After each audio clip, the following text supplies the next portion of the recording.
E aí, Marcos, tudo bem? Professor, tudo tranquilo. Conseguiu falar com o Murilo? Falei com você com ele já, que eu tinha que explicar mais ou menos como é meu perfil, né? A minha intenção mais é fazer um curso de História, então essas matérias em paralelo, e quando der eu faço, entendeu? Não dá para seguir, não. Mesmo porque a minha intenção é o doutorado, né? Na medicina. Então, é mais ter o conhecimento da história para poder criar meu doutorado, né? Entendi. Eu estou gostando muito, assim, eu sou daqui de Brasília e tal, estudei em colégio marista, católico, né? Nunca tive Marx isso, não. E aí na medicina também a gente não tem essas coisas, não. É verdade. É um outro mundo. Você fez o UNB? Medicina na UNB? Não, eu fiz no Rio de Janeiro. E aí depois eu fui para São Paulo e depois eu fui para os Estados Unidos. Bacana. Agora eu ia te falar o seguinte. Eu tenho até estudado bem a matéria, assim, porque para mim, lógico, é muito mais difícil do que acho que o resto da turma, mas eu acho os artigos que você tem dado para ler muito difícil de compreensão para mim. É um pouco complexo, né? Eu tenho sofrido com esses artigos aqui. Essa turma aí vai bem, mas, pô, esses artigos aqui, hoje é muito mais simples, né? O cara estudar, você tem YouTube, né? Que não tinha na nossa época, então você tem tudo no YouTube. Tem as aulas de história que eu assisto, e tudo tem os livros, e tudo no Kindle para você ler. A maioria dos livros aí que você colocou, ele tem no Kindle, não é ali. Gratuito, né? Eu tenho ele gratuito. Mas é interessante também esse José de Assunção, né, com José de Assunção Barros. Ele escreve muito livro, mas ele escreve muito do mesmo, né?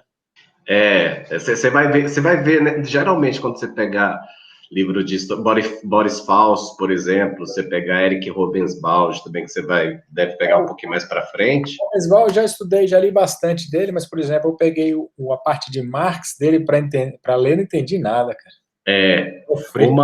E marxismo é um negócio que a gente, por mais que a gente estude, eu conheço gente que tem doutorado em Marx e estuda Marx até hoje. Assim, meu orientador era marxista e a gente tinha grupos de pesquisa e a gente nunca conseguiu finalizar o Capital, que é o livro dele, é o mais famoso. Porque são manuscritos, né? Então você vai interpretando, vai criando toda uma analogia tal, e aí você tenta contextualizar para os dias de hoje, mas é bem complexo mesmo, quase, eu não conheço ninguém que conseguiu alcançar Marx na totalidade. Esse texto assim que você deu, bem difícil, achei bem puxado, tentei entender aqui, sofri demais. Normal, viu? Quando eu cursei história também, eu ficava perdido porque tinha um pessoal mais antigo na minha turma também, né? Era pessoal também assim que geralmente quem quer fazer história ou é galera doida que quer mudar o mundo, né? Tipo eu, que achava que ia melhorar o mundo, o planeta Terra, ou é alguém que quer aprofundar mesmo, já tem uma formação, já tá, né? Já tem sua vida aí, sua carreira, tá estabelecida, mas por hobby. Então, e quando, na minha época, o pessoal falava, citava páginas de livro, por exemplo. Quando a gente ia estudar Casa Grande Senzala, tinha gente que falava página 500 e tanto, não sei o que, eu ficava doido. Eu falei, como é que a pessoa decora isso, né? Mas é a prática, é prática. Não, lógico, eu tenho muito a aprender aqui, né? Para mim é realmente um mundo totalmente diferente. A sua especialidade é o que mesmo, Marcos? Eu sou, eu sou ortopedista. Ortopedista. Bacana. Eu trabalho na área de traumatologia do esporte, então eu sou o coordenador da Rede Dó da ortopedia e tem um instituto que chama Instituto Montenegro, é um centro de trauma do esporte. Então eu cuido dos atletas daqui de Brasília. Bacana. Ano passado eu passei bom tempo fazendo RPG, porque eu descobri uma hérnia de disco na lombar. Acho que como é que é? L4 ou S4, sei lá o que era. L4, E aí eu fiz RPG, só que eu não me adaptei com RPG, não. A mulher me ensinou a dormir, me ensinou não sei o quê. Quem disse? eu acho que eu não gosto muito de RPG, né? Eu gosto mais que faça pilates, por exemplo, mais ativo. RPG é para quem é mais sedentário, assim. Pois é.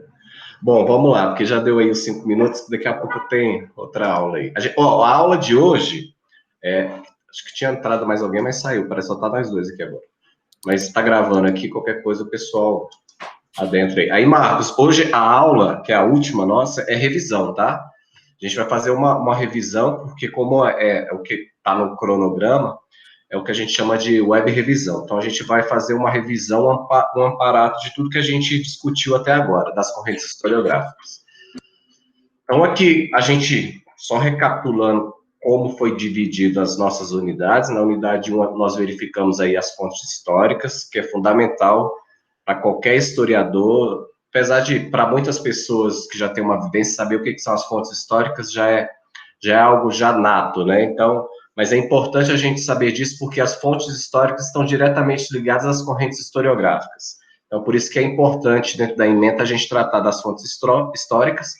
Na unidade 2, nós trabalhamos a questão do conceito de história, o que é história, e até um livro que eu acho que eu não coloquei para vocês e que eu me lembrei posteriormente, que é um livro que a gente utiliza muito, você já deve conhecer essa coleção.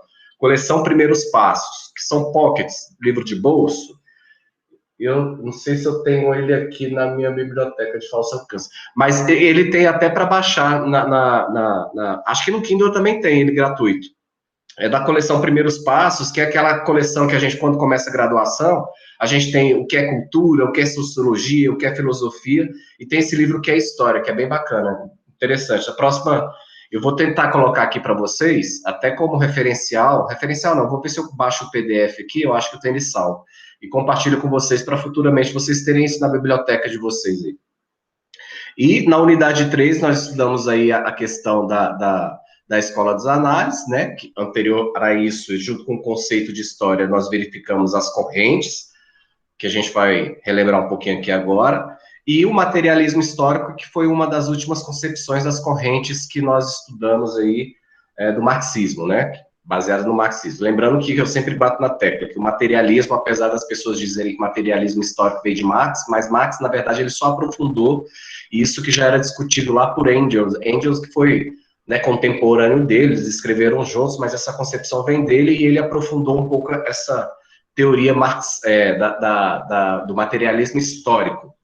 Do materialismo histórico, ele cria o materialismo histórico dialético, que é justamente esse movimento aí que ele coloca a partir das divisões e tenta fazer a divisão de classe aí, a divisão social por divisão de classe, a partir do olhar da mão de obra trabalhadora, né? Que ele fala sempre que, como a gente discutiu, que desde da organização da sociedade, né, dos povos primitivos, que existe a questão da exploração da mão de obra trabalhista, né? modificada, obviamente, ao longo do tempo histórico, mas ele sempre fala que sempre houve a exploração do maior para o menor dentro da escala da sociedade.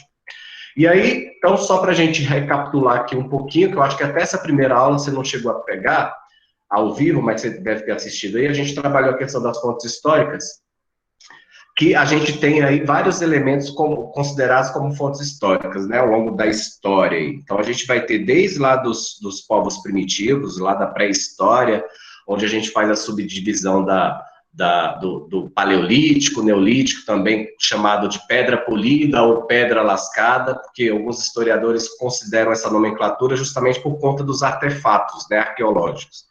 Pedra lascada porque trouxe até um exemplo aí, que é esse machado aí que é descoberto pelos arqueólogos, que eles lascavam a pedra para poder utilizar como ferramenta, né, de trabalho, de caça para aquela época.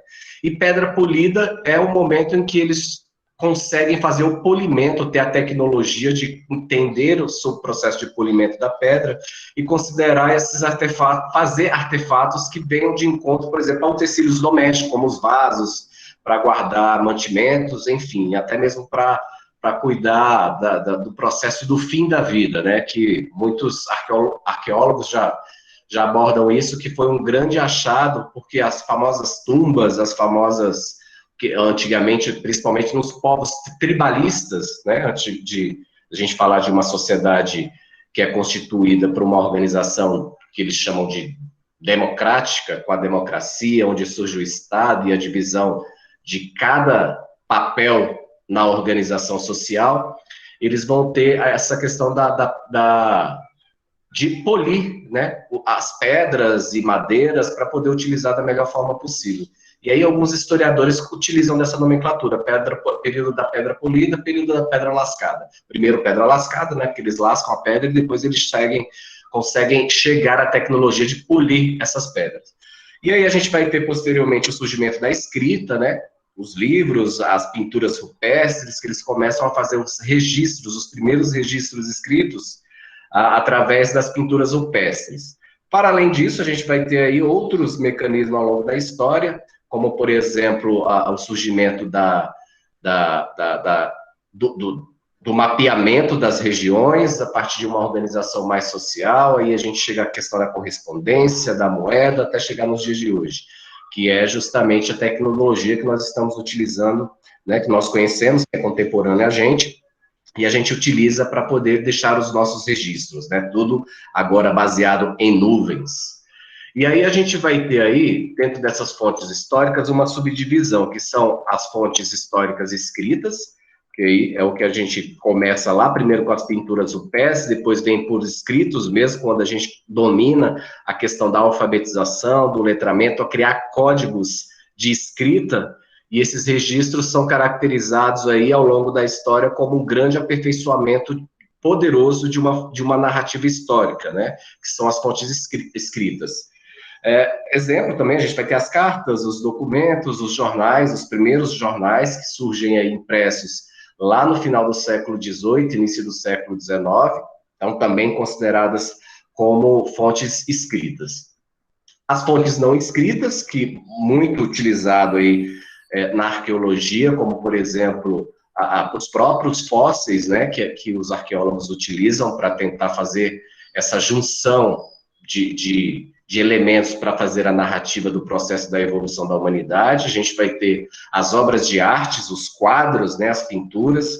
Posteriormente, com a evolução da tecnologia, o surgimento da fotografia, que também é utilizado muito pelos historiadores como elemento de se comprovar uma narrativa histórica, e também a gente tem aí o que a gente é utilizado principalmente nos povos mais antigos, que são aí o povo egípcio, que eu trouxe aí a questão das catatumbas dos faraós, enfim, esses elementos mais voltados para elementos arqueológicos, assim também como os fósseis. A gente vai ter as fontes históricas iconográficas, que também... Oi, diga, Marcos. Não tinha que estar discutindo o Marx hoje? Tinha, calma, a gente vai chegar lá. Ah, porque você vai fazer a revisão e depois chega no Marcos? Porque obrigatoriamente eu tenho que seguir o plano de ensino. Calma Ah, aí. não, entendi. Tava achando que eu tinha perdido alguma aula aí no caminho. Não, não. Tá, beleza, desculpa aí. Não, que mais que isso? Aí, enfim, tem as questões da iconografia, né, que são esses elementos aí, tanto o fazer dos artefatos, como também a pintura, como a fotografia, aquilo que não é considerado como escrita ou como fonte arqueológica, né? Mas se confundem porque não deixa de ser, se a gente pegar, por exemplo, as catatumbas, por exemplo, dos povos egípcios. A gente tem também as fontes orais, que durante muito tempo e até hoje elas são passadas de gerações em gerações. A gente pega isso muito dentro dos processos culturais. É aquilo que é passado oralmente de uma geração para outra. E o grande problema das fontes históricas orais é justamente a questão da narrativa, porque a gente sabe que o que é contado e que não é registrado é aquele velho ditado, né? Quem conta um conto aumenta um ponto. Então, se essas histórias são passadas de geração para geração, é óbvio que isso vai sofrer uma certa distorção, né? Ao longo das narrativas, ao longo das repetições dessas histórias. Faltam-se elementos, enfim, mas também são consideradas como fontes históricas orais. E aí, né? E aí a gente vai ter mais para frente o que agora a gente considera como elementos as fontes históricas mais contemporâneas, que são as fontes históricas voltadas mais para a área tecnológica e digitais, que aí a gente tem aí, né, os nossos filhos, por exemplo, aí não devem conhecer quase nada disso aí, tirando o smartphone, né, porque a televisão, o primeiro equipamento, a vitrola, né, que tinha a fita cassete, o disco de vinil, CD.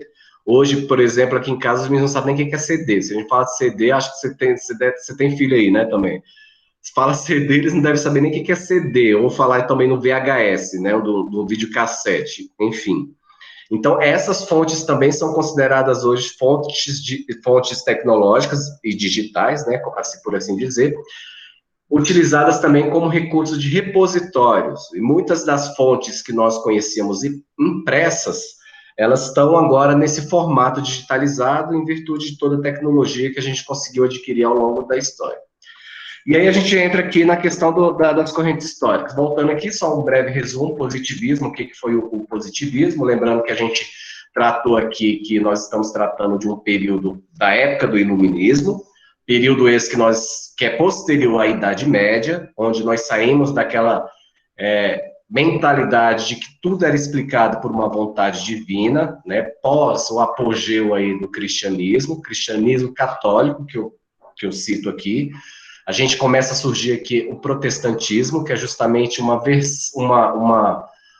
versão do cristianismo que protesta, que o próprio nome diz isso, né? Martinho Lutero vem, que era um monge da Igreja Católica, e que ele protesta justamente contra esses dogmas da Igreja Católica. E cria aí a Igreja Protestante, que vai contra alguns dogmas da Igreja Católica, mas mesmo assim focado e direcionado, assim como a gente conhece até hoje, né, que segue até hoje, voltado no cristianismo. Só que aí a gente tem um questionamento que nem tudo é explicado pela vontade divina. Lembrando que antes disso, na Idade Média, tinha o período das cruzadas, aquilo que a gente estudou, né, lá no ensino médio, né, qualquer coisa que era realizado ou que acontecia numa determinada sociedade, seja para o bem ou para o mal, era sempre uma justificativa de uma repercussão divina. Lembrando também que na Idade Média, né, o cristianismo usou muito disso, os imperadores utilizaram muito disso, que ele era representante de Deus aqui na Terra. Então, se um imperador romano, por exemplo, como Napoleão, quisesse, né, dominar um determinado território, a justificativa utilizada é porque era uma vontade divina e não uma vontade dele. Tirava dos seus ombros a justificativa de tratar os acontecimentos, né, ou até mesmo em virtude de algum momento da saúde pública, como a gente já tem relatos por aí, das pandemias que aconteciam naquela época de saúde pública, era para uma vontade divina, ou então a justificativa de um castigo por algum, né, é uma forma de conseguir controlar a sociedade daquela época.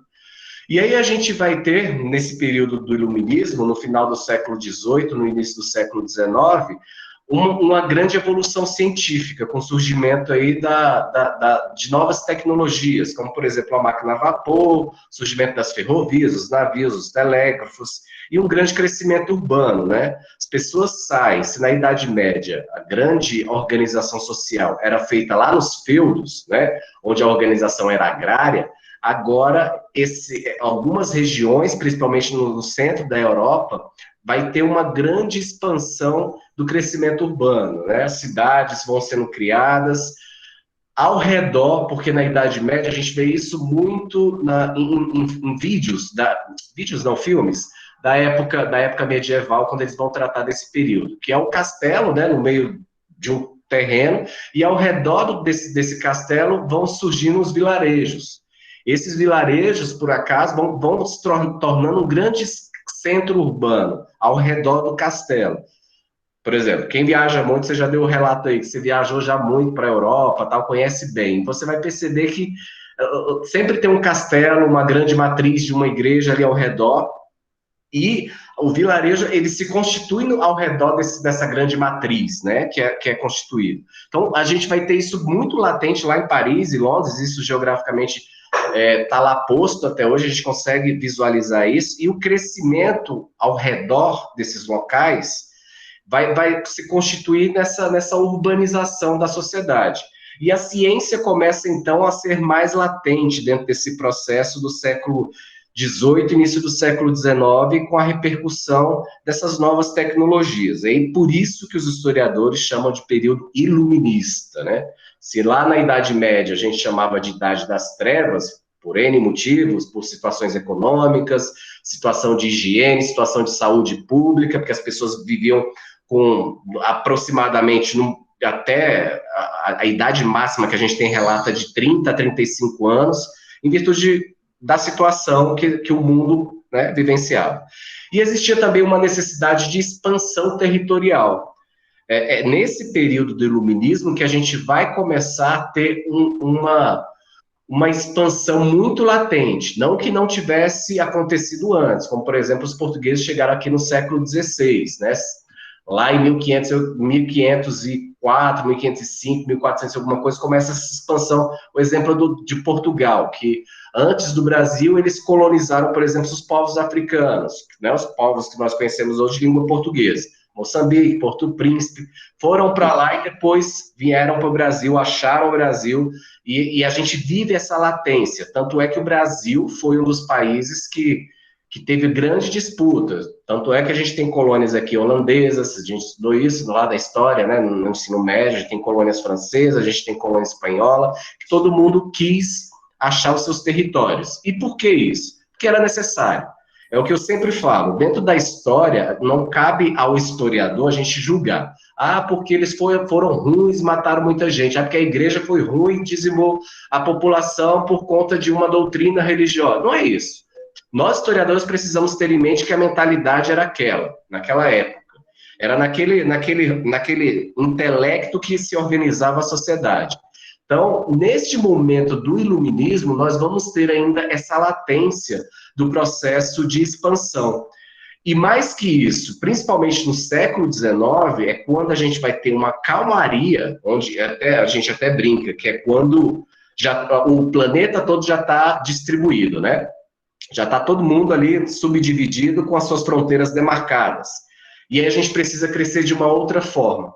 E o crescimento que vai surgir a partir dessa outra forma, com o surgimento das novas tecnologias, é o crescimento com base no capital, né? As pessoas confundem muito quando a gente trata a questão da globalização, por exemplo. Deixa eu até aceitar que o pessoal está perguntando. O que é a globalização? As pessoas acham que globalização é algo que surgiu com o surgimento da tecnologia. Tecnologia, eu não posso nem utilizar a palavra tecnologia, porque tudo é tecnologia, né? A correspondência é uma tecnologia. Então, quando a gente fala de internet, quando a gente fala de maior acesso à informação, não é isso. Globalização, a gente vai pegar aí, principalmente a gente tem o Celso Júnior, que é um grande geógrafo, que ele vai tratar justamente dessa questão da globalização. A globalização, ela começa lá no período pré-colonial, lá no período 1400 e alguma coisa, justamente quando a gente consegue ter a tecnologia de ligar um porto ao outro.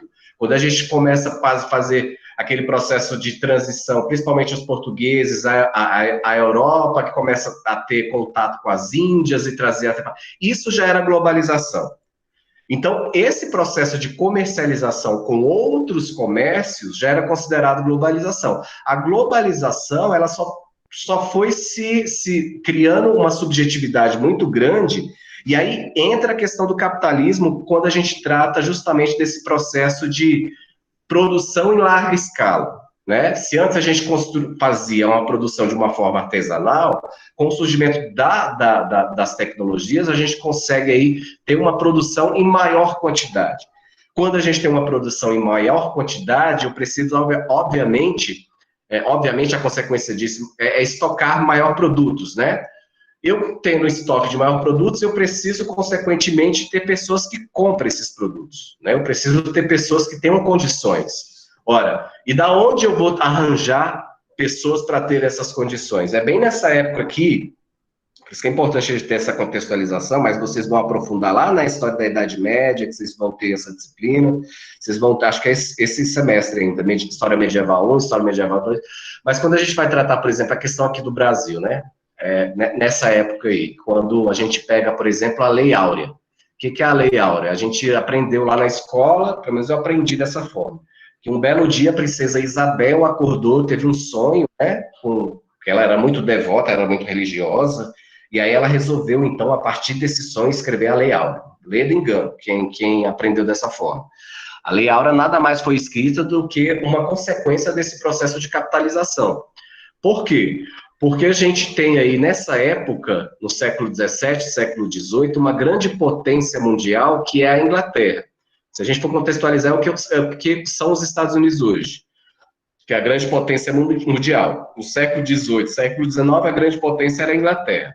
E a grande produtora e detentora de tecnologias de produção em larga escala. E aí, nessa época, o que acontece? O Brasil ainda era um país que vivia a questão da mão de obra escrava. E aí, considerando aqui o Brasil, o que acontece? A Inglaterra chega para a coroa portuguesa e fala, olha, é o seguinte, ou vocês libertam os escravos, ou a gente irá tomar essa colônia de vocês. Vocês vão aprender isso aí lá, Boris Fausto fala muito disso. E aí a princesa Isabel se vê nessa situação de ter que libertar os escravos.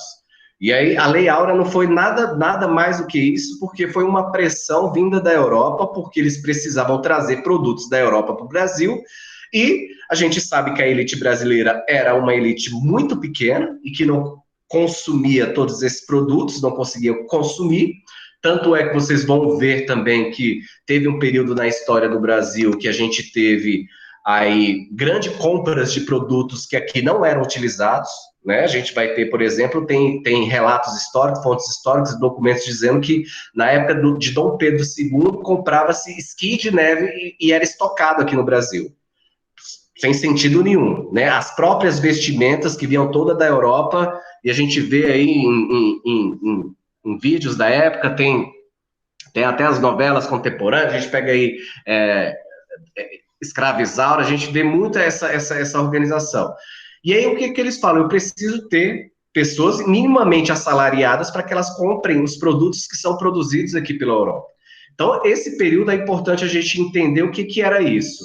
E é nesse positivismo que a sociedade se organiza lá fora, principalmente na Europa Central, Paris, Londres, ali, a França, toda ali organizada, que eles vão dizer o seguinte, olha só, para uma sociedade, principalmente os intelectuais, e aí começa a tentar fazer uma narrativa a partir dessa concepção positivista. Para que uma sociedade progrida dentro de uma organização social, ela precisa se organizar. E a gente carrega esses resquícios até hoje. Então, assim, o exemplo claro que a gente tem, né, é a nossa bandeira. A nossa bandeira que diz o quê? Ordem e progresso.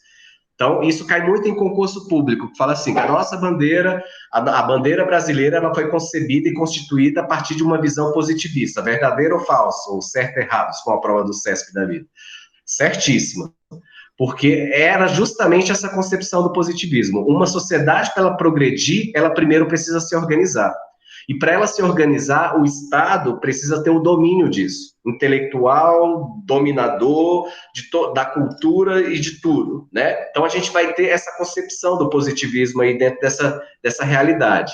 E a história ela é narrada a partir desses grandes heróis, desses grandes fatos, né, da história. A gente vai ter uma história narrada e contada a partir de grandes heróis, como, por exemplo, a história do Brasil contada como grande, ou durante muito tempo, se a gente pegar os livros didáticos lá da década de 60, da década de 50, a gente vai ter a narrativa do descobrimento do Brasil, que hoje chama de achamento do Brasil, numa perspectiva de que, por exemplo, Dom Pedro II foi o grande profeta, o grande salvador, porque foi no período dele que ele permitiu o surgimento da República, né? Foi quando ele permitiu que o Brasil se libertasse da coroa portuguesa. Sendo que, na verdade, não foi isso, né? Posteriormente, a gente tem aí a narrativa histórica a partir do olhar da escola dos análises, a partir da escola do marxismo também, a gente vai ter esse olhar que vai dizer o seguinte, olha só, existiram outros elementos que fizeram com que isso acontecesse, como, por exemplo, as pequenas revoltas dentro das colônias portuguesas que habitavam aqui no Brasil. A gente vai ter movimentos que até então não eram considerados elementos fundamentais para que acontecesse e explodisse a questão da República no Brasil. Havia um movimento interno, né, de uma classe intelectual e de um surgimento de uma nova burguesia, que não estava ligada à questão da coroa portuguesa. Mas é só para a gente lembrar um pouquinho disso. E posteriormente, a gente vai ter aí a escola metódica. Professor, só botar um parênteses rapidinho. Diga aí, pode falar. Eu vejo que você sempre defende essa questão do descobrimento aí, do achamento. Isso, eu vejo que você defende, mas isso é uma coisa já estabelecida, assim, nas escolas, vamos chamar assim? Ou é a teoria dos análises aí que está criando?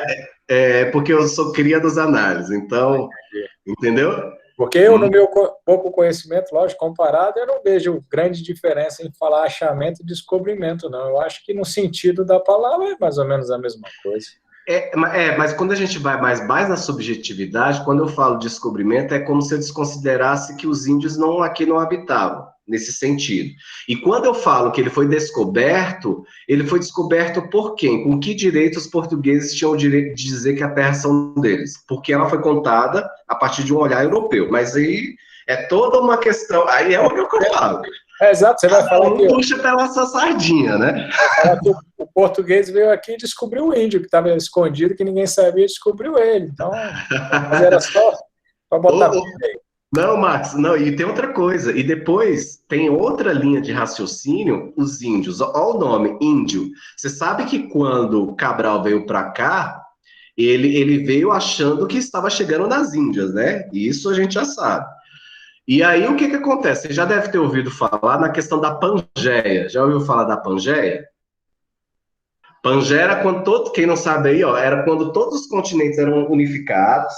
Então, se você pega o globo terrestre e reparte ele no meio e coloca assim, você vai ver que a parte do Brasil ali, né, que está na fronteira com a Bolívia, Paraguai e Uruguai, é justamente a parte que cola ali com as Índias. Então, a ideia era que esse terreno aqui era tudo Índia.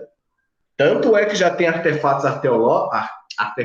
arqueológicos que foram encontrados na Índia e que foram encontrados já no litoral brasileiro.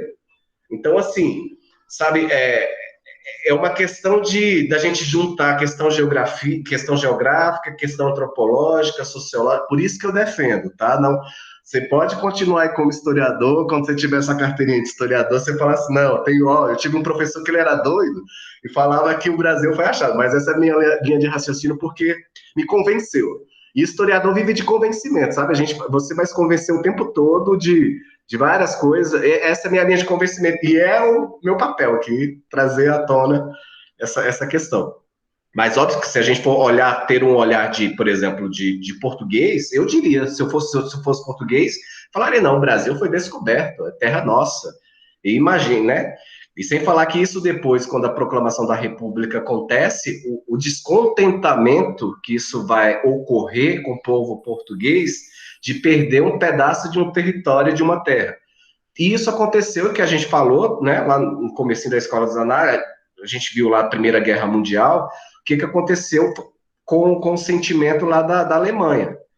Foi com base nessa perda de territorialidade que Hitler conseguiu, por exemplo, convencer e assumir o papel. E aí, por exemplo, era uma grande discussão. Eu tinha um professor que ele falava isso para mim, lá, falava para a gente lá quando a gente estava estudando História Medieval 2 ou era 3.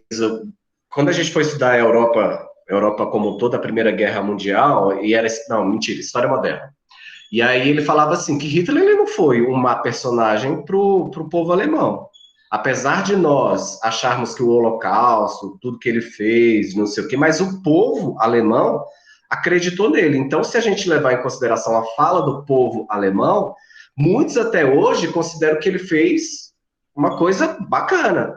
Por quê? Porque existia um sentimento naquela época, é aquilo que a gente viu lá, que a gente falou da Alsácia-Lorena, né? Que foi o território lá que os franceses, que era um território muito importante de distribuição de comércio, que a Alemanha tinha dominado e que depois a França tomou de volta.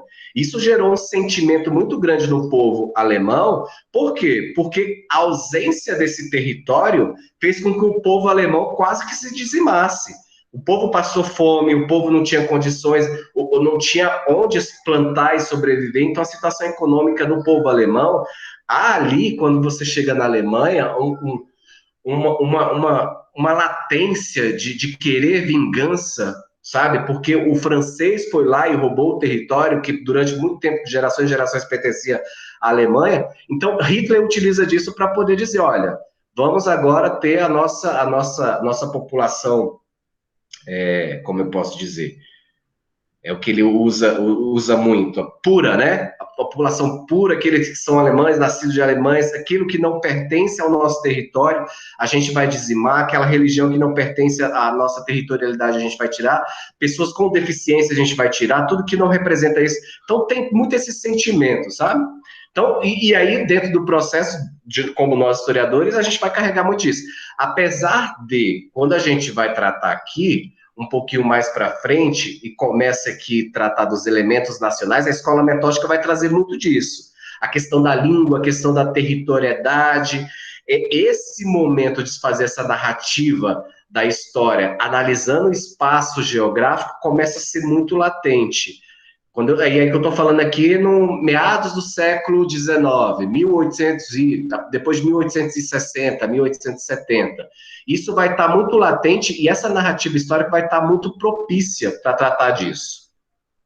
Depois aí a gente vai ter o historicismo, né, que vai tratar dessa outra concepção, onde a gente vai tentar fazer a história, principalmente a narrativa de uma história universalizada, né, desde lá dos povos primitivos até o surgimento da atualidade, onde ela é feita a sua escrita, aí principalmente com o surgimento da teoria de Hegel, que ele vai trazer a teoria da dialética, que tudo é um movimento, nada é acontecido de forma estanque, que existe um movimento que ela está ligada a uma mescla aí tanto de elementos positivistas, como os grandes acontecimentos históricos, ou de personagens históricos que tiveram importância dentro da narrativa histórica, mas também a tentativa de fazer uma narrativa histórica universal, né? Tudo se constitui dentro de uma universalidade. Então, eles tentam, por exemplo, na Europa, eles tentam fazer a narrativa do povo europeu, levando em consideração desde lá dos primórdios, antes da Pangeia, que não era chamada. Pangeia é uma coisa do século XX, que os geógrafos descobriram posteriormente, e os geólogos também. Mas essa narrativa tenta fazer essa questão do relativismo histórico. Nem tanto ferro, nem tanto fogo. Mas aí, mesmo assim, eles não levam em consideração outros elementos que nós, contemporâneos, historiadores contemporâneos, levam, como, por exemplo, a questão do que a Escola dos Análises vem apresentar para a gente, né? E aí aqui a gente chega quero aprofundar um pouquinho mais a questão do marxismo, né? Teorias marxistas. O que Marx vai dizer? Karl Marx, Engels, ele é parceiro dele. Depois, o Jovem Marx, é importante vocês assistirem, quem não assistiu, é bom, que é o livro, é um filme mais fidedigno, tem até no gratuito aí na internet, vocês conseguem acessar. Acho que tem no Netflix também já. Se não tiver, tem quem tiver TV a cabo, no Now tem aí, quem assina aí, olha eu fazendo comercial aqui da Claro. Mas, fala muito dessa visão de Marx. E aí a gente vai pegar aqui hoje, vamos falar um pouquinho de Marx. Tem muita gente falando aí, hoje em dia, porque Marx era um cara rico, casou com uma mulher rica, e aproveitou disso, nunca trabalhou, nunca fez isso, nunca... Olha, sim, levando em consideração a época, mas a gente tem, por exemplo, Marx foi pai, salvo engano, ele teve 4 filhas, dessas 4 filhas, 3 morreram de fome, a mulher também morreu muito nova, depois essa mulher brigou com a família e eles não tinham recursos financeiros para sobreviver, e Marx foi viver de escritas, ele foi trabalhar num jornal, e nesse jornal ele conheceu alguns intelectuais. E aí, dentro desses intelectuais, a grande parceria dele foi com Engels. Engels foi o grande parceiro dele, e Engels, sim, era rico, e a gente tem aí relatos históricos, tem toda a bibliografia de Marx que conta isso, que Engels, durante muito tempo, bancou Marx e a família dele, que ele tinha recursos, era de família europeia, central, Marx foi alemão, falava muito bem alemão, falava muito bem francês, falava inglês, era poliglota, e eles começavam a escrever juntos artigos científicos para uma revista, né? Essa revista, também com a direção das escolas de análise, eles buscavam tentar fazer uma escrita da história baseado em elementos, mas elementos por quê? Elementos que estavam tentando analisar o momento que Marx e Engels estavam vivenciando, que era, por exemplo, essa questão do grande processamento, da grande evolução dessa divisão de classe, com o surgimento da classe burguesa. Ele vive numa época dessa latência da expansão da industrialização, onde ele começa a observar a exploração da mão de obra trabalhadora, né? A gente vê aí, tem relatos, vocês vão estudar isso mais a fundo um pouquinho mais à frente, como era esse processo de industrialização, onde mulheres e crianças trabalhavam de 12 a 14 horas, onde não recebiam salário, apesar de dizerem que não era um trabalho escravo, mas era um trabalho escravo velado, porque era o que acontecia, o que a gente tem aqui no Brasil, vira e mexe, a gente recebe denúncia até hoje, gente trabalhando, por exemplo, em fazendas que cuidam de produção de agrícola, produção de carvão. O que eles faziam? Eles criavam mecanismos onde o salário ficava para os donos das indústrias, em troca de alimentação, em troca de moradia, em troca de N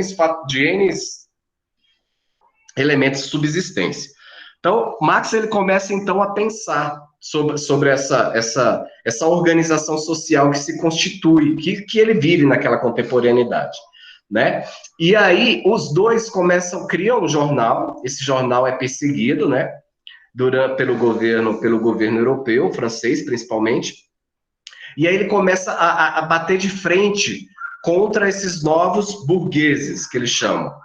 Esses novos burgueses detentores do poderio, que não são, que ele fala que não é uma classe que pertence à nobreza, mas que conseguiu ter uma ascensão social, né, em virtude do poderio econômico, que até então, em épocas anteriores, isso não era possível, você não ascenderia de escala social, e isso começa a ser latente no final do século XVII, século XVIII, que até então não era permitido.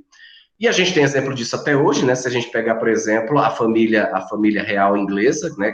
A Elizabeth, para quem assistiu aí aquele seriado, como é que é o nome que tem na Netflix? Esqueci o nome. Que trata, enfim. Diga aí, Marcos. The Crown, né? The Crown, isso. Que trata justamente disso. E até hoje a gente tem isso muito latente. Então, assim, ou você era da nobreza, ou tinha nascido na nobreza, ou você não teria ascensão.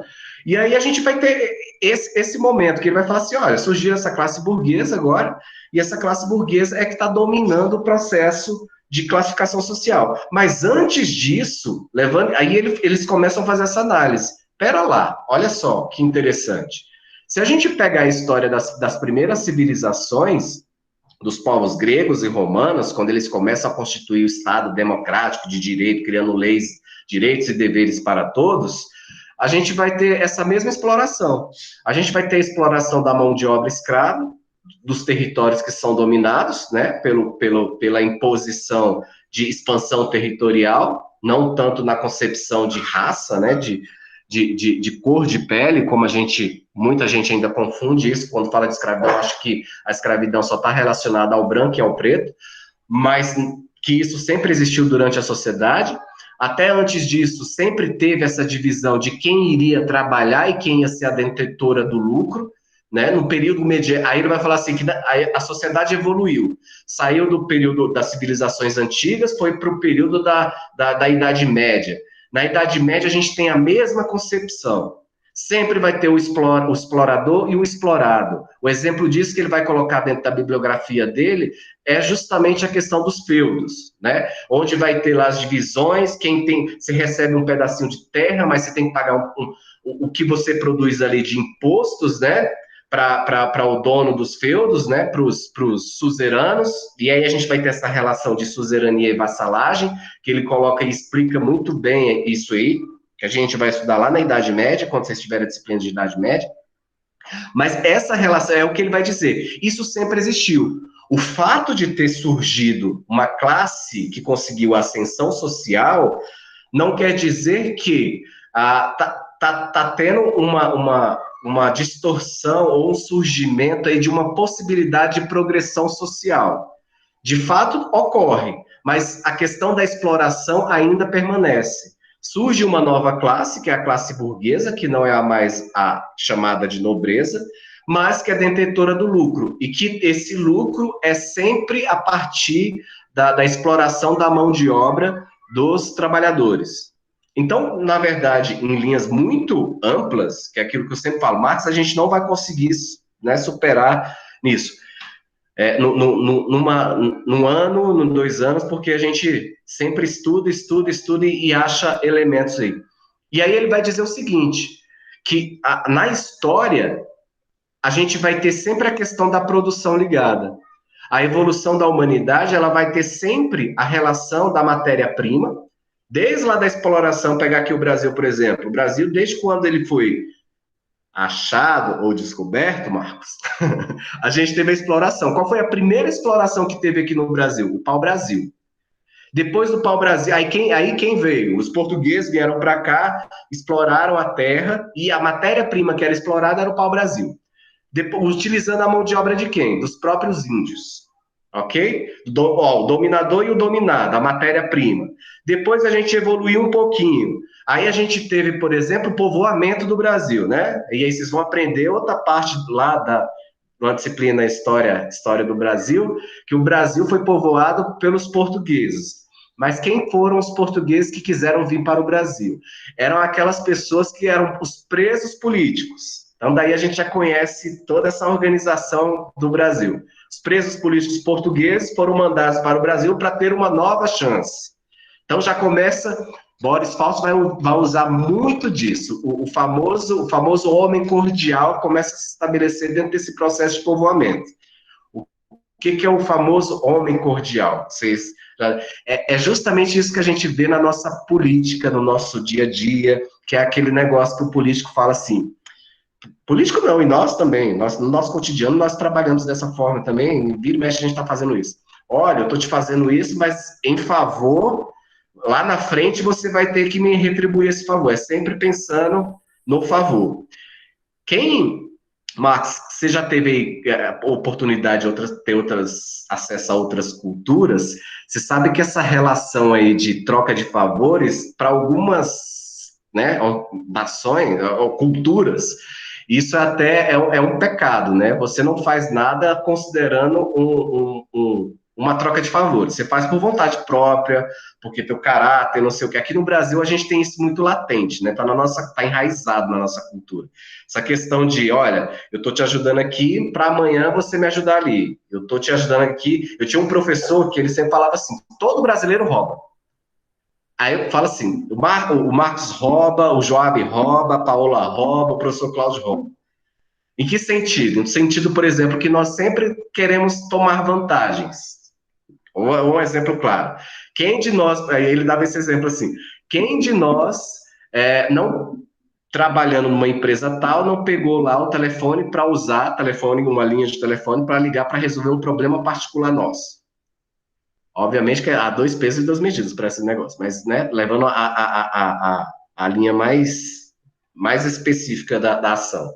Quem de nós não pegou algum texto, alguma coisa, imprimiu no trabalho ou imprimiu em um lugar que não seja nosso, em benefício próprio?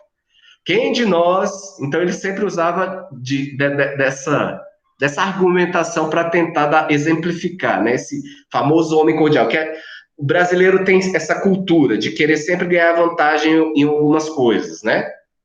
Ou na maioria tem algumas regiões que eu até me assusto. Ô Marcos, me desculpa aí, mas teve um tempo aí que eu trabalhei no Rio de Janeiro, numa universidade chamada Universidade Santa Úrsula, não sei se você conhece. E me assustou muito o carioca, assim, porque o carioca, assim, o jeito lá de organização era muito diferente daquilo que eu vivenciava, né? Então, assim, o horário de trabalhar, eu chegava às 8, chegava às 10. O negócio, olha, esse negócio, tipo assim, o malandro, o famoso jeito malandro de ser, também que, óbvio, que tem outras regiões, no litoral paulista a gente vai ter muito isso, mas assim, isso na cultura brasileira a gente vê isso muito presente, é muito latente dentro da sociedade. Tá errado? Não. Vamos. É para discriminar? Não. Mas é uma característica do povo brasileiro essa questão do homem cordial, da malandragem, né? Aí vem a questão, aí posteriormente, aí entra outras momentos da história, que quando a gente vai estudar o samba, a história do Rio, não sei o quê, né, o malandro, não sei o quê, né, e muitos sociólogos fazem essa comparação.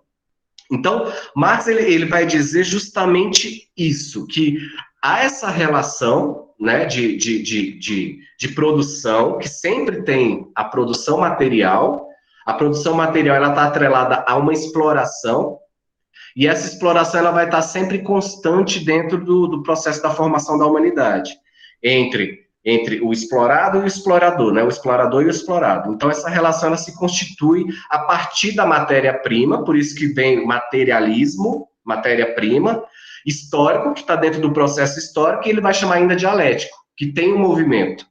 E esse movimento é justamente essa relação, que ela acontece desde o começo do surgimento da humanidade, do que é humanidade, até os dias de hoje. Que essa relação tem um movimento, mas essa relação de exploração da mão de obra, da matéria-prima, ela teve sempre muito presente dentro da organização social. O professor. Mas quando a gente vê Marx aí, ele não escreveu sobre história, né? Isso aí ele escreveu sobre outra coisa e tirou esses princípios. E quem na história que leva isso, a explicação da história não tem? Porque não, na verdade ele conta pontos da história, né? Ele não faz ele não é um historiador, ele não conta, ele faz essa busca, né? Ó, lá na Grécia, aí ele faz a comparação. Na Grécia teve a exploração disso, em Roma teve a exploração disso. Depois nós temos o período medieval, tivemos isso. Depois nós tivemos isso o quê? Aí vai colocar outros elementos, como a exploração até do animal, aí tem a questão do ecossocialismo, que depois é uma nova vertente que está seguindo aí a partir de Marx, da exploração do animal e da terra, de não sei o quê. Mas a gente vai entrar nisso, não. O termo não é ele que coloca materialismo histórico, não. Não, existia já o termo materialismo histórico, mas ele coloca dialética depois. Já existia o termo antes dele. Já existia, tá? Aí ele vai colocar que existe essa dialética. O que é a dialética? É esse movimento que acontece, né? Do próprio homem, a partir do homem, né? Da vontade humana, né? Dessa vontade de querer progredir no sentido de movimentar. É o movimento que ele fala, né? E aí, quando a gente fala você vai ver isso muito, por exemplo, Quando eu fui aprender sobre dialética, materialismo, nem sabia, eu não entendia muito bem de dialética, eu tive que aprofundar quando eu fui fazer meu mestrado. Porque o meu orientador, ele era marxista. E eu não tinha nem noção, eu fiz um mestrado, nem levava muito a sério essa questão. Para mim, a metodologia era algo que eu podia escolher. E aí, você fez mestrado já, né, Marcos? Então, mas na área da sociologia, na área da geografia, na área da filosofia, na área da educação, vai ter essas linhas, sabe? Quem é mais da linha marxista, quem é da linha fundamentalista, quem é da linha, não sei o que, cada um vai usar uma metodologia.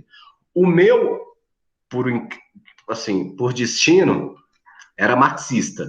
E ele queria, e ele obrigava todo orientando a escrever a partir de um olhar marxista, a partir do materialismo histórico dialético. Então, por exemplo, a minha pesquisa de mestrado foi voltada em políticas públicas e avaliação da educação superior. Eu fui estudar todo o processo de expansão da educação superior no Distrito Federal, a partir da perspectiva privada, né, da década de 60 até 2015. Aí eu tive que estudar legislação, tal, não sei o quê. E no meu mestrado, eu tive que usar a dialética, porque foi a orientação, ou então eu tinha que largar de orientador, desistir e procurar outro. Mas eu preferi aprofundar e me apaixonei pelo negócio da dialética, que a dialética não é especificamente tão voltada para Marx, mas ela corrobora com outros fenômenos também de metodologia. E era justamente isso. A minha pesquisa, eu tinha que fazer a minha pesquisa, ela era esse movimento que eu tive que estudar durante esse período de expansão da educação superior privada no Distrito Federal. Quem é de Brasília, nasceu aqui, sabe que anteriormente não tinha esse boom de instituições privadas, né? De faculdades, centros universitários. Na década de 60, aqui em Brasília, por exemplo, nós tínhamos três privadas. Nós tínhamos uma pública, que era a Universidade de Brasília, nós tínhamos a Católica, nós tínhamos o CEUB e nós tínhamos a UPS.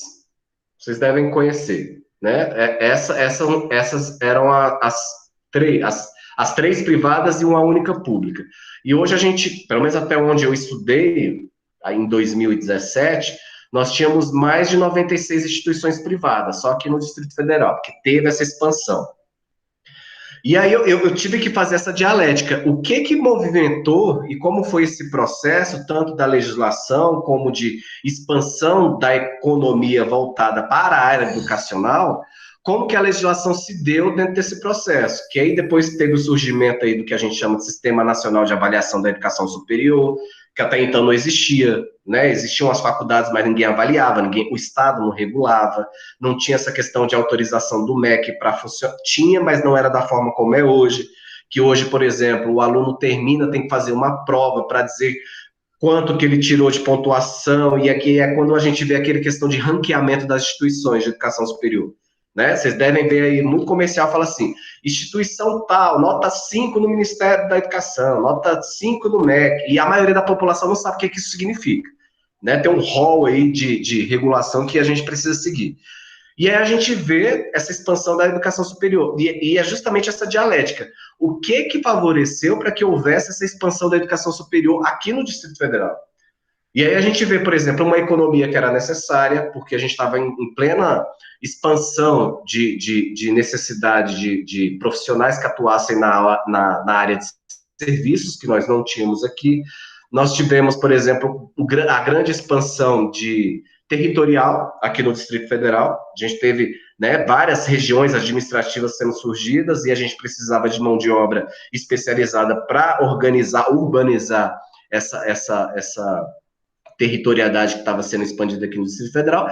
Então, assim, a dialética, ela vem tentar fazer, olha, esse movimento. Eu tive uma expansão da educação superior, mas quais foram as consequências? Eu tive instituições boas, mas eu tive instituições péssimas. Eu tive instituições boas que cresceram e eu tive instituições que fecharam depois de 5 anos.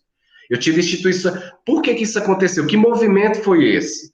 Ora foi porque a economia exigiu, porque, por exemplo, aqui em Brasília, vocês sabem, teve uma época que a gente teve um boom de produção civil, né? Águas Claras, tá? Algumas regiões ali. Então, a gente precisava de... Aí teve vários cursos, curso de engenharia. Vocês podem perceber isso. Curso de engenharia teve uma época que era... todo mundo queria fazer engenharia, né? Quer ser engenheiro, quer ser engenheiro. Hoje os cursos de engenharia estão fechando. Por quê? Porque a economia tem dito, olha, não preciso mais de tanto engenheiro. O mercado já, aqui em Brasília, por exemplo, o mercado já sucumbiu. Eu não tenho mais para onde expandir da forma como, por exemplo, na década de 80 para 90. Hoje eu não preciso mais disso. Então a gente vê esse mecanismo, sabe? De movimento baseado numa economia, baseado numa organização social. Então a dialética é bem complexo você fazer isso, mas você precisa mostrar esse movimento. Olha, teve uma expansão durante um tempo de educação superior, mas teve um retrocesso, e esse retrocesso foi motivado por quem? Porque precisava de uma mão de obra especializada. Essa mão de obra especializada deixou de ser necessária. Então, retroage, e aí essas instituições vão quebrando, e daí por diante. A gente vai fazendo a narrativa a partir desse movimento. Me fiz entender aí, até agora? Mas Marx, a gente nunca quer dizer, nunca não. Tem um autor no YouTube, vocês vão colocar aí, eu não esqueci o nome dele, mas é um professor da USP, que ele estuda Marx há 30 anos. E ele fala disso, ele fala que até hoje ele não consegue, muita gente não, e ele mesmo fala que não consegue, mesmo ele entende bem do alemão, traduzindo os escritos do alemão que ele escreveu, os manuscritos, né? É o José Neto, né? José Neto, exatamente. E até hoje não se dá. Então, assim, não é uma coisa pronta e acabada. E, assim, o que a gente fica com perigo e com medo de falar de Marx, que a gente vê por aí, é muita gente simplificando o Marx, né? Como se justificasse, por exemplo, o liberalismo, o neoliberalismo, agora muito latente, nega marxismo, porque o neoliberalismo fala da seguinte forma: olha só, a pessoa, se ela quiser crescer, só ela correr atrás que ela cresce. É deixar de ser preguiçoso, é deixar de ser o quê? Nananana. Só que aí a gente entra na seguinte indagação. Eu sempre falo, liberalismo é lindo e maravilhoso quando se a gente tivesse uma sociedade que todos tiveram os mesmos garantias, direito para todo mundo. Seria bacana. O fato de uma pessoa em 1 milhão conseguir ascender, né, socialmente, não quer dizer que a boa parte da população tenha os mesmos direitos e equidade. Essa é a palavra, né? Então, por exemplo, eu dei sorte, eu estudei na escola pública, nasci na periferia, corri atrás, tentei desistir várias vezes durante o meu percurso, consegui fazer segunda graduação, consegui fazer mestrado, fazer 3 especializações, mas tá, beleza. Mas a que custo que eu consegui isso? Aqui, quantas vezes eu pensei nisso em desistir? E quantos não desistem ao longo do percurso? Por quê? Aquele velho discurso, ora porque tem que dar prioridade para outra coisa, tem que dar prioridade principalmente às mulheres, quando você vê a mulher que casa e tem que dar prioridade para a família, tem que dar prioridade para os filhos. Eu tenho várias alunas, principalmente no curso de pedagogia, que elas falam, agora, depois dos meus 45 anos, é que eu vou conseguir fazer uma faculdade, que sempre foi meu sonho. Porque eu sempre dei prioridade para os meus filhos, porque eu sempre tive que abrir mão do meu sonho para... Então, assim, a que preço a sociedade tem, né? Ou, por exemplo, vamos pegar aí o negro, o preto, que aí falou assim, mas o preto teve durante muito tempo, foi liberto da escravidão, tem mais de 300 anos, mas a que preço o negro, por exemplo, ele foi liberto com a assinatura da Lei Áurea? Que preço, por exemplo? Ele simplesmente foi liberto. Mas ele não tinha uma moradia, ele não tinha acesso a estudo, ele não era alfabetizado, ele não podia trabalhar em qualquer lugar, ele não podia... E aí é o que a gente chama de margem, né? Que vive na marginalidade. Foram aqueles negros que foram para a periferia, viver à margem da sociedade, mas sem nenhum auxílio, sem nenhuma oportunidade e sem nenhum acesso a nada. Então, basicamente, que eu queria até finalizar aqui para vocês, nessa aula de hoje sobre marxismo, ia botar nesse ponto, era justamente isso, são esses elementos. Não tem verdade absoluta, não existe verdade absoluta, é uma linha de raciocínio que é utilizada aí para a gente pensar a organização social, pensando nessa questão de divisão de classes, porque nenhuma outra metodologia pensa nessa questão de divisão de classes, né, que ela existe, isso é fato, e aí compete a cada historiador fazer a sua linha de raciocínio, né? Se concorda, se não concorda, se tem alguma, como é que eu posso dizer? Se tem alguma coisa que possa ser absorvida ou não.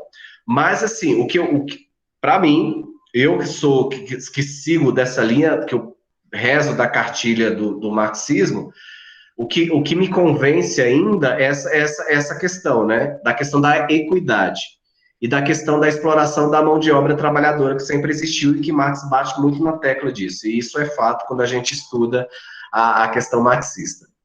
Bom, pessoal, é isso que eu tinha para passar para vocês hoje. Essa revisãozinha. Perguntas?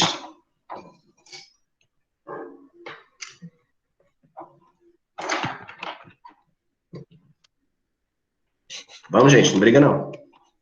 Temos 10 minutos ainda. A próxima aula é às 19h15. Professor, então não vai ter uma aula específica de marxismo, não? Não, calma, você vai escutar Marx. Isso aqui é só uma pontinha, um gostinho. Você vai ter aula específica para. Ó, você vai escutar do marxismo na História do Brasil 1, História do Brasil 2, História do Brasil 3, acho que tem até a História do Brasil 4 na grade de vocês. História medieval, você vai escutar nos povos primitivos, vai escutar em tudo. Não se preocupe.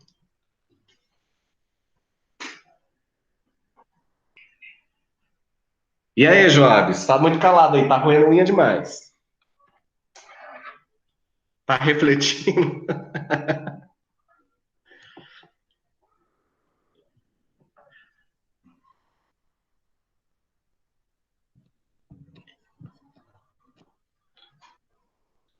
Mais alguma colocação aí, pessoal? Ou posso dar por encerrado? Por mim, tudo certo. E aí, Joab? Fervilhando aí a cabeça? A minha parte tá tudo certo também, não tem nenhum questionamento. Na verdade, eu tô muito conhecimento e aí trabalho, coisa e a cabeça fica, às vezes, um fervilhão.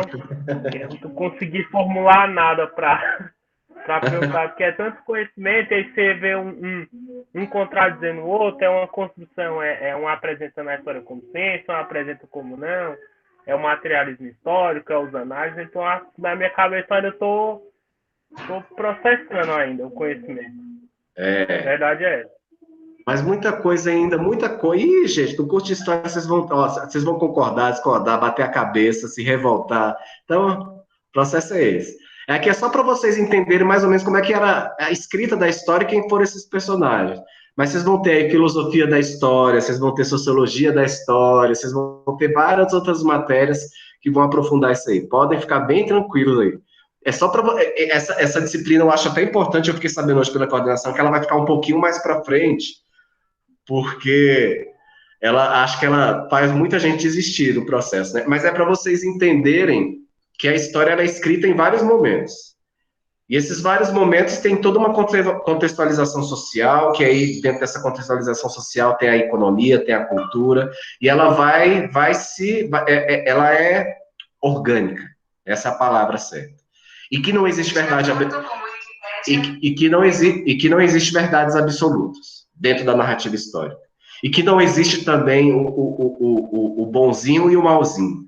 E que não existe também aquele... Cada tempo é um tempo, cada personagem é um personagem.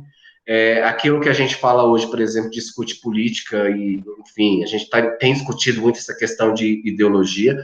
O que a gente não pode permitir é gente com ideologia burra. Gente com ideologia sem saber argumentar as coisas. É isso que a gente precisa estar sempre atento, constantemente, sabe? Não repetir coisas, sabe? Você pode até não concordar com alguma coisa, com outra, mas você precisa ter argumento. Eu não posso gostar de Marx, por exemplo, mas você precisa ter leitura sobre, para poder contradizer. Você pode ser liberalista, mas você precisa também saber do que é comunismo. Ué, porque comunismo, ficar repetindo que comunista come criancinha. Tá, da onde, sabe? Enfim, e é esse o papel do historiador. Tá bom, pessoal? Vou deixar vocês por aqui. Bom final de semana para vocês. Foi um prazer nosso último encontro aqui. Espero encontrar vocês em outra disciplina aí no curso. Tá bom? Fiquem bem aí, então. Bom final de semana para vocês. Até mais, Paulo. Boa noite, professor. Obrigado pela aula. Boa noite.